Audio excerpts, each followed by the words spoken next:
स्वास्थ्य के विषय में मैं आज आपके सामने गीता का एक श्लोक रखना चाहता हूँ। आप लोगों ने गीता को पढ़ा भी होगा, सुना भी होगा। आज मैं गीता का एक श्लोक रखना चाहता हूँ, स्वास्थ्य हम कैसे अच्छा बनाएं।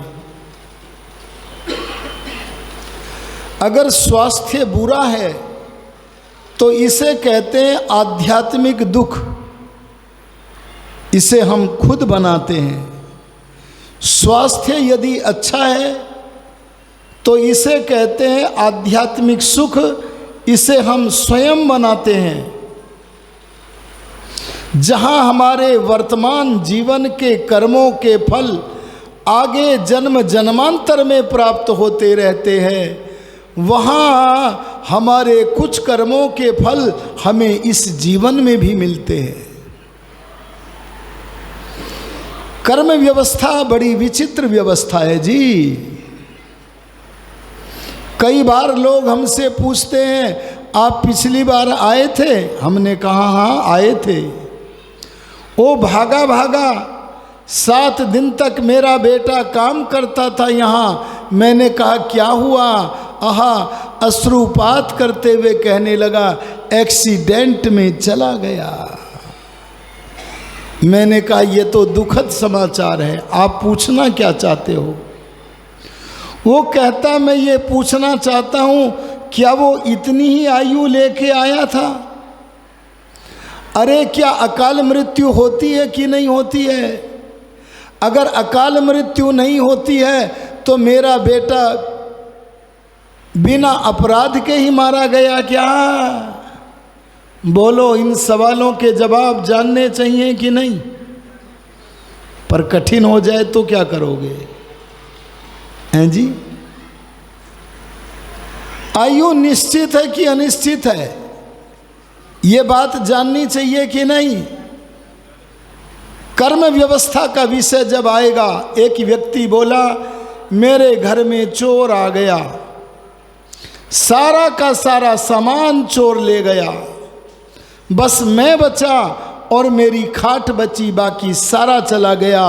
वो पूछता है अगर मेरे कर्मों के हिसाब से ये मेरी धन हानि हुई है तो चोर को दंड नहीं मिलना चाहिए, और अगर चोर को दंड मिल रहा है अर्थात मेरे कर्मों के बिना गया तो मैं गरीब क्यों मारा गया? बोलो, ऐसे ऐसे अनेक प्रश्नों के उत्तर जानने चाहिए कि नहीं? आज ये विषय नहीं है, आज मैं इसे नहीं लूँगा, लेकिन आप चाहोगे तो कल ले लूँगा। हाथ खड़ा करो कर्म व्यवस्था पर। कल कौन कौन सुनना चाहते हैं जी? हाँ, तैयारी से आना कल थोड़ा सा, है ना?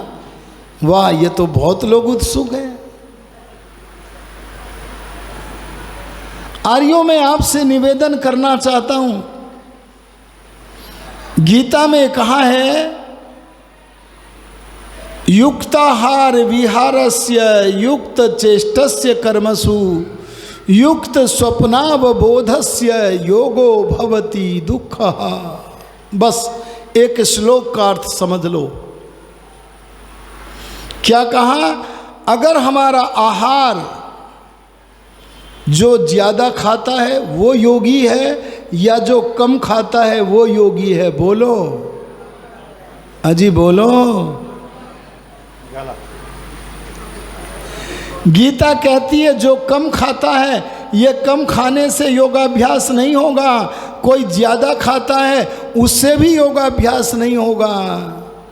बोले फिर कितना खाएं? बोले युक्त। अरे बोलो कितना? युक्त। मैं आर्य समाज राजपुरा की बात नहीं कर रहा हूँ, सारे आर्य समाजों की बात कर रहा हूँ। आर्य समाज मंदिरों में सारी बातों का आदर्श दिया जाता है, पर हमारे आर्य समाज मंदिरों में जब प्रीति भोज होता है तो हम कैसा भोजन करें इसका आदर्श उपस्थित नहीं कर पाते हम। एक घटना है जी, आर्य समाज आदर्श नगर नजीबाबाद में मंदिर में ही भोजन बनता था। मैंने कहा बड़ा मसाला है। बोले जी थोड़ा सा ही तो डाला है। मैंने मंत्री जी को रोका, इस रसोइये का कोई दोष नहीं है, ये दोष तो आपका है। बोले क्यों? मैंने कहा मसाला ये अपने घर से लाए हैं कि आपने दिया है? अरे बोलो। बोले जी दिया तो हमने है। मैंने कहा डालने को दिया है तो डाल दिया है उसने, क्या तुम सुधार करना चाहते हो? बोले हाँ जी चाहते हैं। तो मैंने कहा मुझे दे दो अधिकार, मैं सुधार कर दूंगा। मैं गया रसोइये के पास, भाई भोजन बड़ा अच्छा था, कौन कौन से मसाले डाले सारे बताओ ना। बोले जी ये धरा ये धरा। मैंने कहा लाओ, और मैंने लेकर के अपने पास धर लिए। मैंने कहा इनके बिना भोजन बनाना है। अगले दिन सात्विक भोजन बना और तीनों दिन बड़ा अच्छा भोजन बना। आजकल हम रसना इंद्रिय के नियंत्रण में होकर के अयुक्त भोजन कर रहे हैं। मुझे याद आता है महाराष्ट्र में एक जगह है 40 गांव, ये नाम सुना है कि नहीं किसी ने? उस नगर का नाम है 40 गांव। अहमदाबाद में मेरे 1 महीने तक प्रवचन सुने। एक वृद्धा माता बोली मैं चाहती हूँ कि हमारे यहाँ 40 गांव में भी आपके प्रवचन हो। मैंने उनको स्वीकृति दे दी। शाम को एक हट्टा कट्टा युवक आया, उसकी आयु थी लगभग 27-28 वर्ष। मेरी चारपाई पर चढ़ गया। मेरे पैर जितने मोटे मोटे हैं उनसे भी ज़्यादा मोटे मोटे उसके हाथ थे। हाथ उसकी पत्नी के भी इतने ही मोटे हाथ थे। एक का 100 कुछ वजन था तो पत्नी का 100 के लगभग वजन था।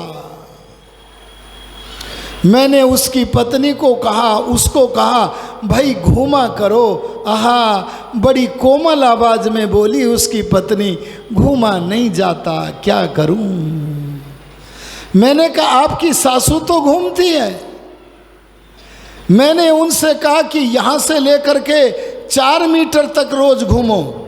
4 मीटर घूमने का जब अभ्यास हो जाए तो उसे बढ़ा करके 5 मीटर कर दो। 1 सप्ताह तक 5 मीटर घूमो और बढ़ाओ 7 मीटर कर दो। जितना अभ्यास बढ़ता जाए बढ़ाते जाओ, बढ़ता जाए बढ़ाते जाओ। लेकिन उन्होंने ऐसा नहीं किया। मुझे कुछ ही दिन में पता लगा युवा अवस्था में दोनों के दोनों परलोक गमन कर गए। सासू बोली ये मोटे क्यों हैं, इसका राज बताऊं क्या है? तो मैंने कहा बताओ जी क्या है। बोले हमारे यहाँ छोटे बर्तन में बाजार से तेल नहीं आता, बल्कि टीनों में भर भर के आता है। 1 सप्ताह में 1 टीन, 1 महीने में 1 टीन, ऐसे खर्च हो जाता है। उसका प्रभाव इनके शरीर पर विराजमान है। अरे बोलो ऐसे ब्लॉकेज बढ़ेंगे कि नहीं बढ़ेंगे? इसलिए मैं पहली बात कहना चाहता हूं, आहार युक्त हो, युक्त। तमोगुणी आहार नहीं होना चाहिए, तमोगुणी। अच्छा, भैंस का दूध तमोगुणी है कि रजोगुणी है कि सात्विक है? बोलो। अरे सत्व रज तम को समझो। क्या कहा? जिस भोजन के करने से मन हल्का हो, शरीर हल्का हो, ज्ञानेंद्रियों में ज्ञान को ग्रहण करने की शक्ति हो, ऐसा भोजन सात्विक है। अरे क्या हल्का हो? शरीर हल्का हो। ताकत तो होगी पर हल्का होगा। अरे मन जिसमें वस्तु को, ज्ञान को ग्रहण करने की शक्ति रखे, सत्संग में आने को मन करे और इंद्रियां विषयों को शीघ्र ग्रहण कर सके, ये सत्वगुण की प्रधानता के कारण होता है। ऐसा भोजन हमें करना है। तमोगुणी होगा कैसा होगा? तमोगुणी होगा आलसी। अरे बोलो कैसा होगा? प्रमादी। तमोगुण का दूत है आलस्य। अरे बोलो तमोगुण के दूत का नाम क्या है? आलस्य होगा तो शरीर भारी होगा, अंग थके हुए होंगे, अंग बंधे हुए से होंगे और कुछ भी अच्छी बातें सुनने को मन नहीं करेगा। ये तमोगुण के लक्षण हैं।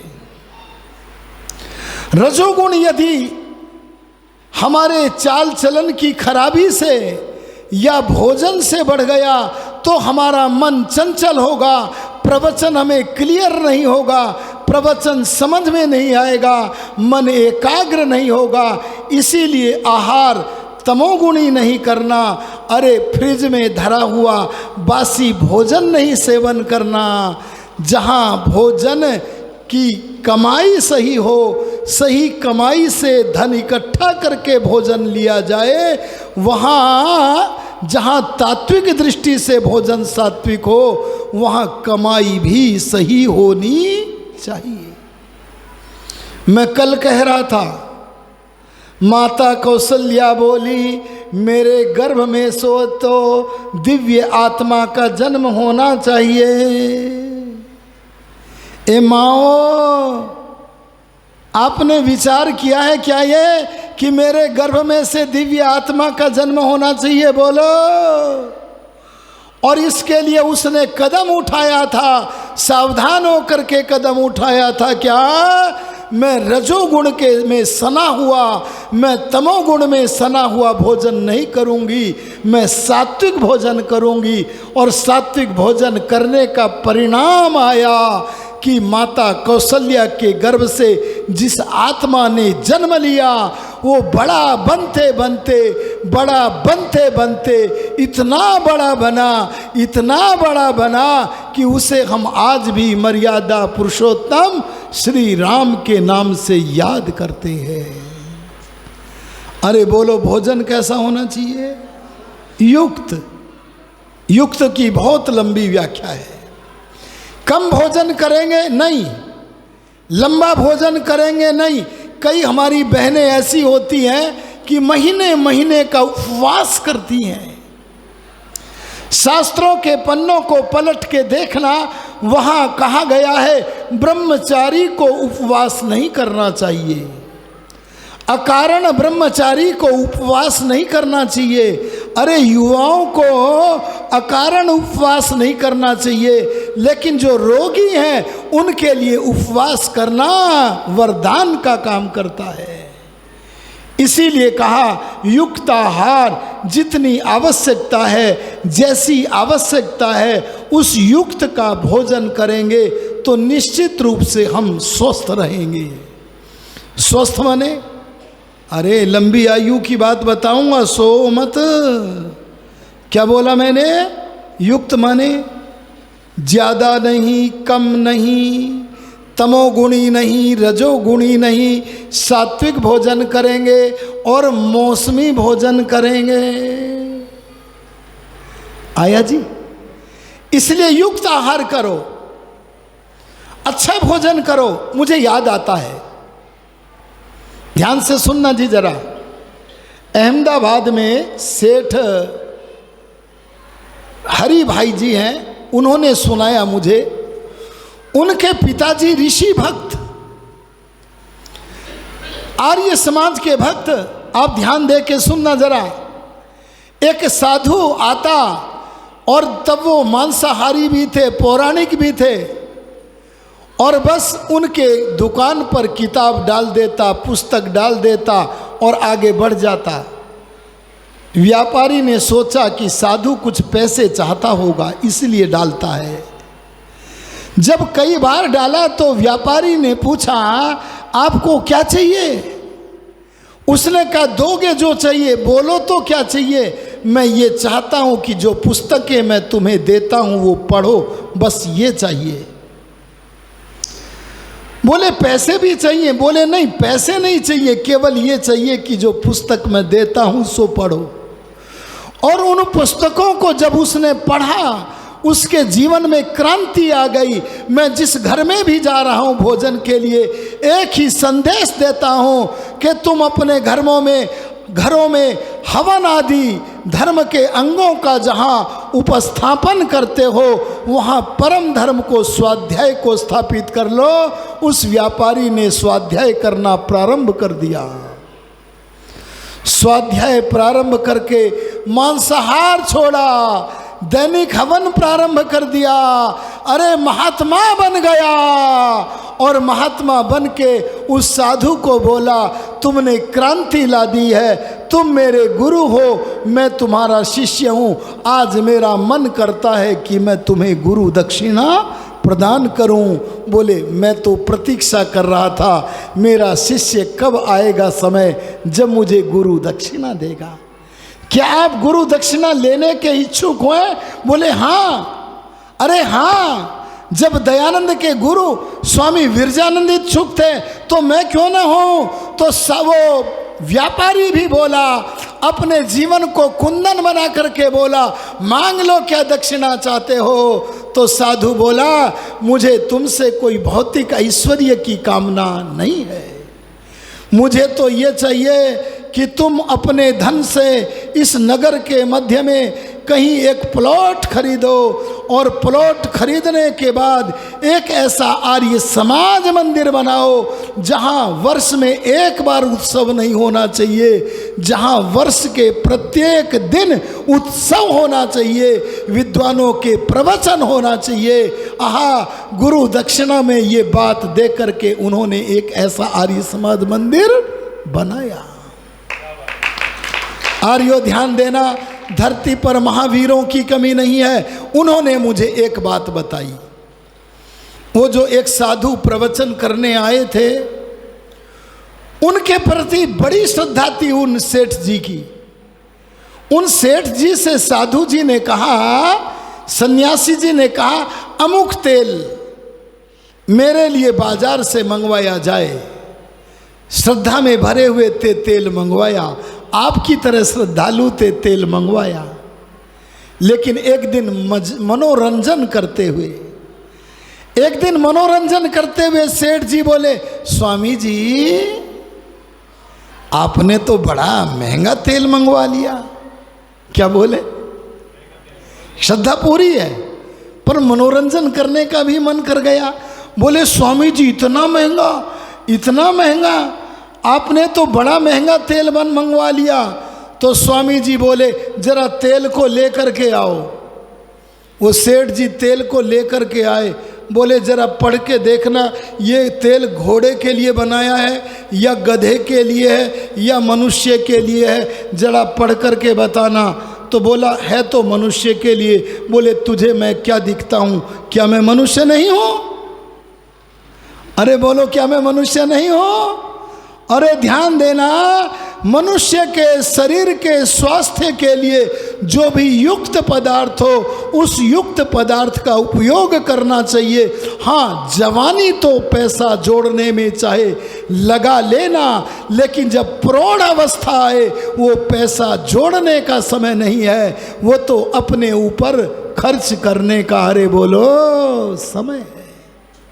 यह है युक्त आहार विहार। अच्छा बोलो जी, अजी बोलो जी, अगर आहार बढ़िया करें और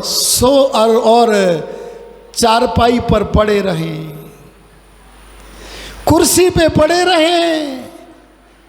आजकल के बच्चों को, जवानों को नौकरी ऐसी मिलती है, 15-15 घंटे कुर्सी पर बैठे रहते। कई कमर की हड्डी में परेशानी हो गई, कहीं पैरों में परेशानी हो गई। बोलो, होता है कि नहीं? अरे होता है कि नहीं? ये विहार नहीं कर पाते, ये भ्रमण आदि व्यायाम नहीं कर पाते।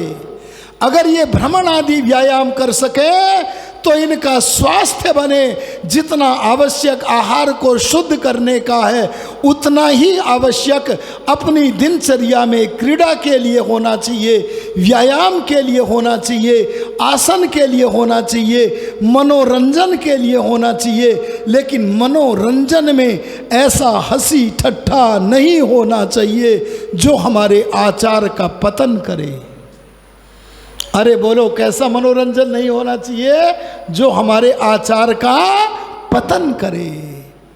इसलिए अपने भ्रमण आदि व्यायाम को अपने स्वास्थ्य के अनुसार करोगे तो स्वस्थ रहोगे। स्वस्थ माने जैसी स्थिति है वैसे ही बने रहना, ये है स्वस्थ। अरे बोलो, ये क्या है? एक मैं वैज्ञानिक बात आपको बताता हूं। हम संध्या में मंत्र बोलते हैं, ओम वाक वाक, ओम प्राणः प्राणः, ओम चक्षुष चक्षुः। इन मंत्रों में हम परमात्मा से दो कामनाएं करते हैं।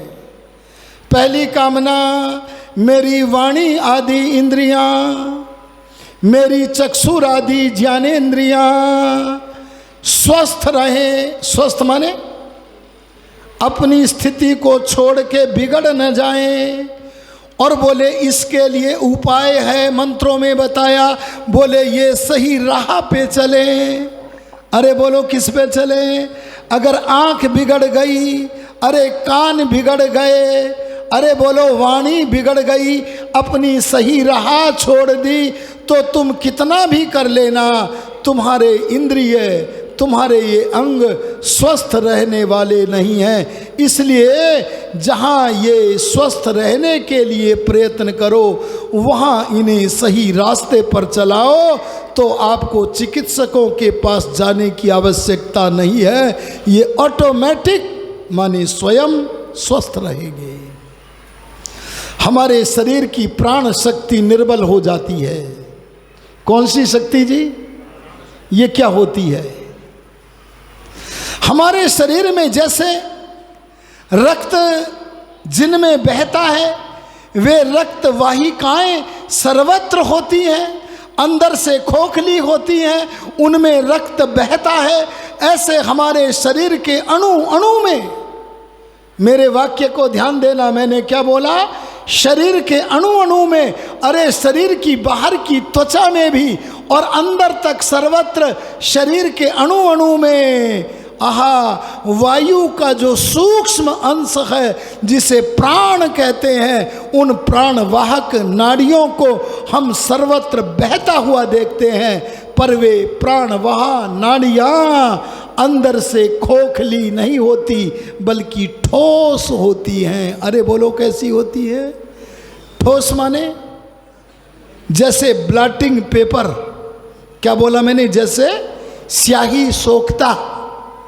समझ में आया कि नहीं आया जी? ऐसे अंदर बाहर सब तरफ से प्राण वहाँ नाड़ियों के भीतर से गुजरता हुआ सारे शरीर में प्राणों का संचार होता है। अरे प्राणायाम करोगे अगर अपने विहार में तो अस्वस्थ नहीं होगे। अगर मन को रोकना है तो योग दर्शन में वर्णित प्राणायामों को करना पड़ेगा, तब अन्य प्राणायामों को करने की आवश्यकता नहीं रहेगी। मन भी रुकेगा और प्राण भी ठीक रहेंगे, शरीर भी ठीक रहेगा। लेकिन यदि हमारा शरीर बिगड़ गया है तो हम पहले दूसरे प्राणायाम भी जब तक शरीर स्वस्थ न हो कर सकते हैं। वैसे उनका नाम प्राणायाम नहीं है जी, हम कह ही देते हैं अनुलोम विलोम को प्राणायाम, हम कह ही देते हैं कपालभाति को प्राणायाम, पर वे प्राणायाम नहीं है। अरे प्राणायाम की परिभाषा समझो, पतंजलि ऋषि कहते हैं तस्मिन् सति श्वास विश्वासयोर गति विच्छेद प्राणायामः। जहाँ श्वास प्रश्वास की गति का रुकना हो, ये गति के रुकने का नाम क्या है? प्राणायाम। आज मेरे प्रवचन का विषय प्राणायाम नहीं है और योगाभ्यास भी नहीं है। अगर योगाभ्यास का विषय होता तो मैं ये वैज्ञानिक पद्धति बताता, प्राण के रुकने पर कैसे मन रुकता है और मन के रुकने पर कैसे प्राण रुकता है, ये मैं बताता। लेकिन आज एक दो बातें तो मैं इससे छूती हुई आपको बताना चाहूँगा। गंभीरता से सुनिए। अगर किसी व्यक्ति की शरीर में बनी हुई धातुएं सुरक्षित नहीं हैं तो बोलो उसका शरीर जीर्ण शीर्ण होगा कि नहीं होगा? अरे बोलो, होगा कि नहीं होगा? अरे शरीर की अंतिम बनी हुई धातु, मुख्य धातु, चाहे महिलाओं की हो चाहे पुरुषों की हो, अगर उसे सुरक्षित करना चाहते हो तो मैं एक उपाय अनेक लोगों के द्वारा मैंने अनुभव कराया है। आज इस स्वास्थ्य सम्मेलन में मैं उस उपाय को आपके सामने धरता हूँ, आप कर लेना, और करने के बाद अगर कोई फेल हो जाए तो मुझे चैलेंज करना। क्या करना मैं संक्षेप में बताता हूँ। अपनी बाईं नासिका से श्वास लेना, समझ में आया जी? और अंदर श्वास लेने के बाद उसे वहाँ जितना रोक सको रोकना। कौन सी नासिका से लिया था? और अंदर रोक कर अब उसे दाईं नासिका से बाहर निकालना। निकाल दिया? बाहर निकालकर जितना रोक सको रोकना। जब न रुका जाए तो दाईं से निकाला था, इसलिए दाईं से ही अंदर लेना। अंदर लेकर फिर जितना रोक सको रोकना और बाईं से निकालना। चक्र कितने हो गए? एक। अरे बोलो कितने हो गए? एक। ऐसे 7 प्राणायाम प्रतिदिन करोगे तो परिणाम निश्चित रूप से 10 दिनों में आएगा। ऐसा हो नहीं सकता कि प्राणायाम का इसका परिणाम न आए। इसकी कोई कीमत नहीं है जो बात मैंने आज आपको बताई है। जो हमारी बहनें ऐसे दोषों से ग्रस्त रहती हैं, वो क्या क्या रोग हैं? प्रदर आदि रोग।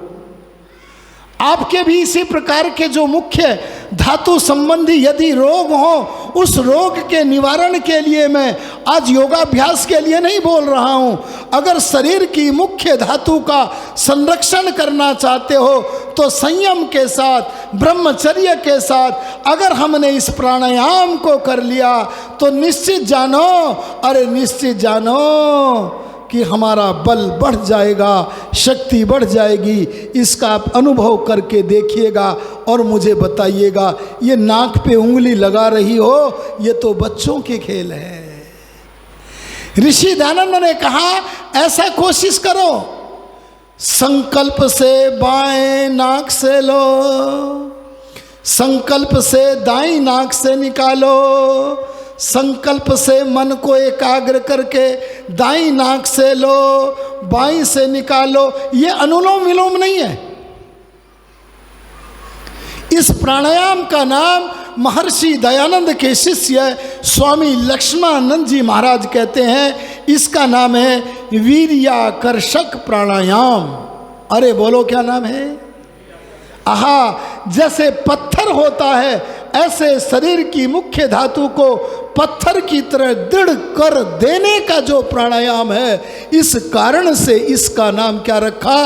वीर्याकर्षक प्राणायाम। अनुलोम विलोम आदि के भी लाभ है, मैं उनमें अपना समय नहीं लगाऊंगा। कपाल भाती के लाभों का वर्णन भी इसलिए नहीं करूंगा, यहाँ अधिकतर लोगों के उनके लाभ हैं।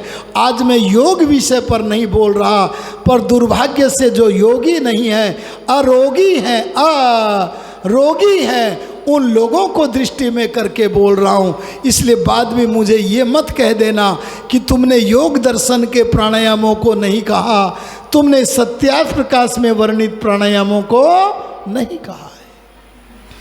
इसलिए मैं कहता हूँ प्राण शक्ति अगर हमारी सबल बने, इसलिए युक्त विहार, भ्रमण आदि व्यायाम, मनोरंजन जिसमें हंसी ठट्ठा अश्लीलता न हो, क्रीड़ा हो, आसन हो, प्राणायाम हो, ये रहने चाहिए। इससे हमारा शरीर स्वस्थ रहेगा, अरे मन प्रसन्न रहेगा। अच्छा, मन प्रसन्न करने की दवाई बता दूं? अरे बोलो, बता दूं? चलो बताता हूं। एक योगी बोला, मुझे योगियों की बात सुनाने में आनंद आता है।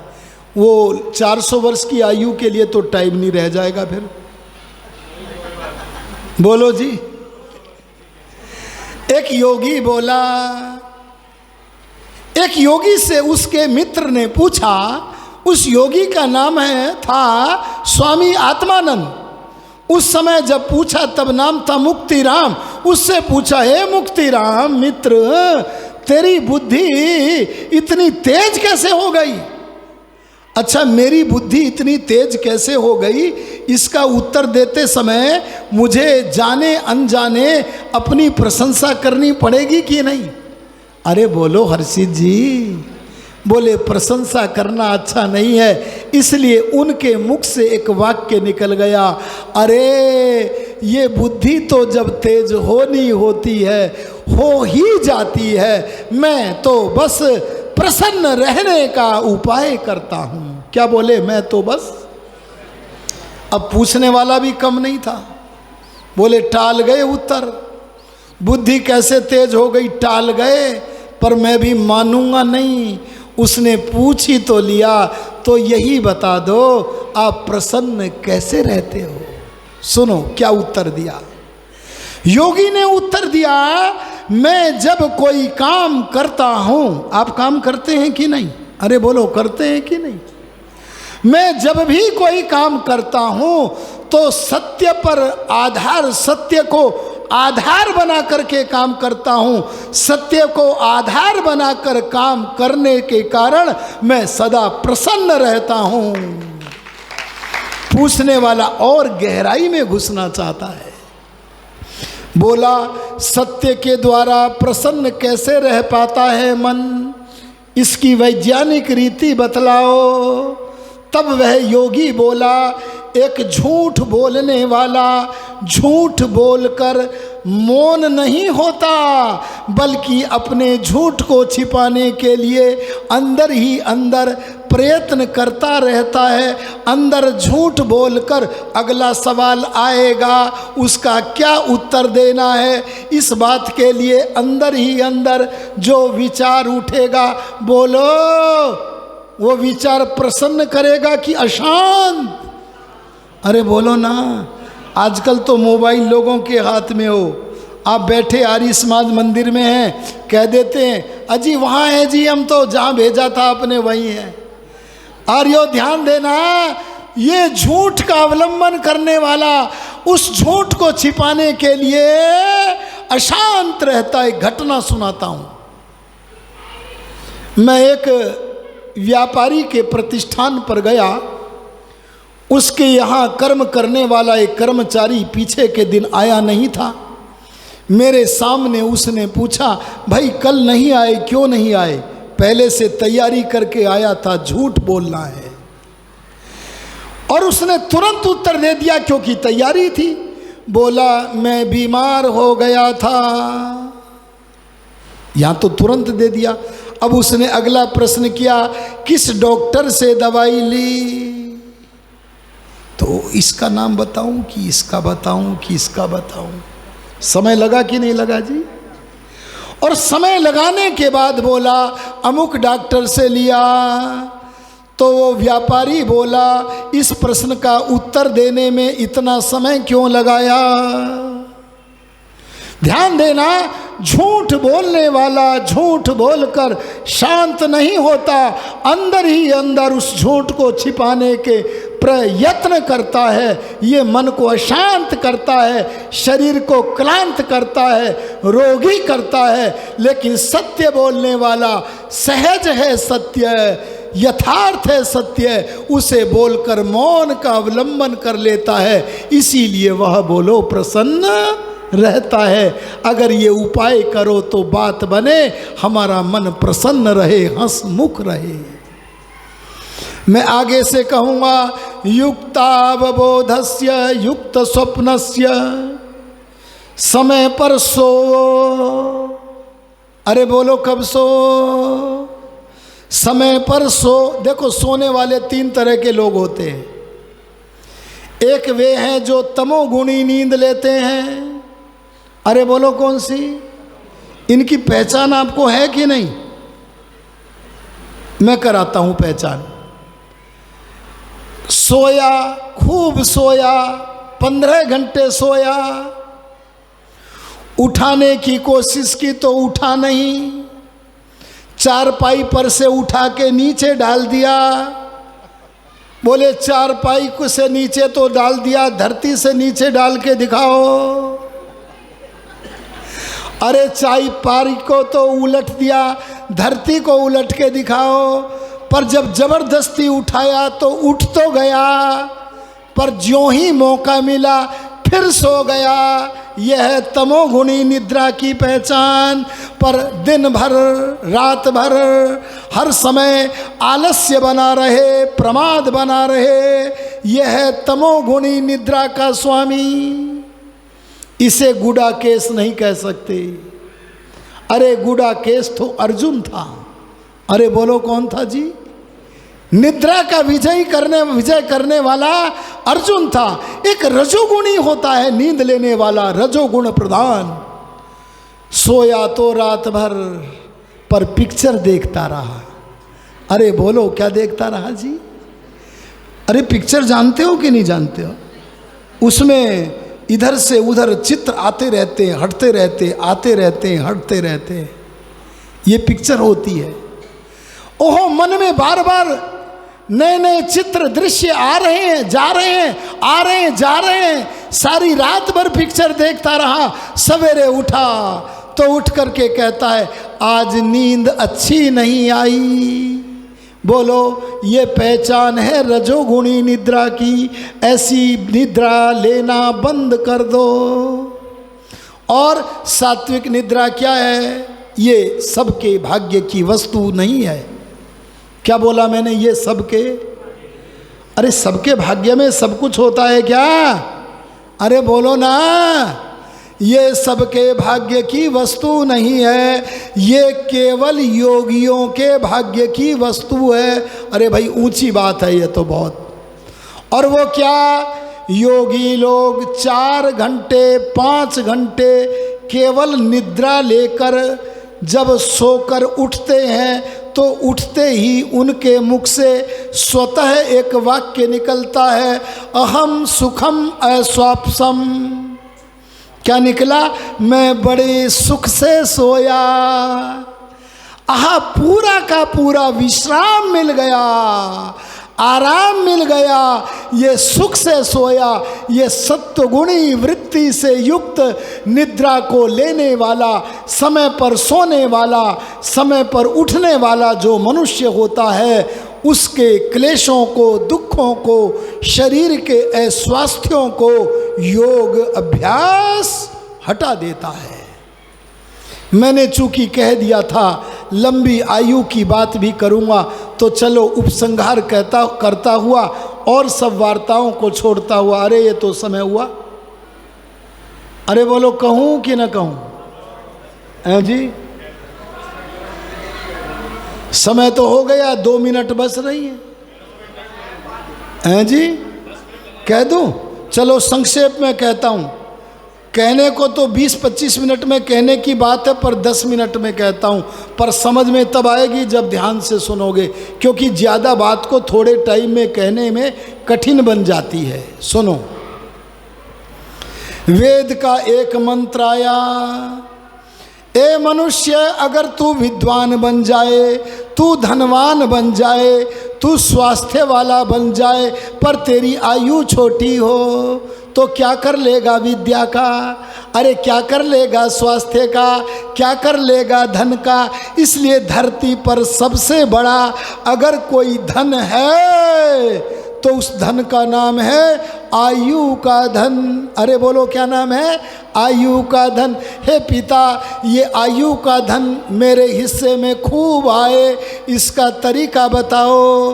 तो भगवान बोले, वैसे तो तू जब पैदा हुआ था, मेरे वाक्य को ध्यान से सुनना संक्षेप में। ये पीछे कौन बोल रहा है? माता जी तो फोन पे बात करती हुई निमग्न है। हाँ जी, क्या बोले भगवान? भगवान बोले, वैसे तो ए प्राणी, केवल मनुष्य नहीं, ए प्राणी, जब तू पैदा होता है तब मैं जहाँ और वस्तुएं तेरी निश्चित करता हूँ भोगने के लिए, वहाँ तेरी आयु भी निश्चित करके भोगता हूँ, देता हूँ। अरे बोलो क्या करके देता हूँ? आयु मैंने तेरी जन्म के समय निश्चित करके दी है, पर एक नियम है, वर्तमान जीवन के कर्मों का फल जहाँ आगे जन्म जन्मांतर में मिलता है, वहाँ कुछ कर्मों का फल इस जीवन में भी मिलता है। इस नियम के अनुसार तू आयु को घटा भी सकता है और बोलो बढ़ा भी सकता है। अरे तू आयु को सरका भी सकता है। सरकाते हैं तेरे कर्म, पर वो सरकना मेरे हाथ में है। तेरे कर्मों के आधार पर मैं तेरी आयु घटाने के कर्म तू करेगा तो इधर सरका के घटा दूंगा, और बढ़ाने के कर्म करेगा तो उधर सरका दूंगा। सरकाने वाला मैं हूँ, मेरी व्यवस्था के गणित से ही जिएगा, न उससे कम और बोलो न उससे। इसका विस्तार तो मैं कल कर्म व्यवस्था पर करूँगा। आज मैं बताना चाहता हूँ, वेद का मंत्र बोला अस्वप्नेन। समय ज़्यादा तो नहीं हो गया है? अरे बोल दो।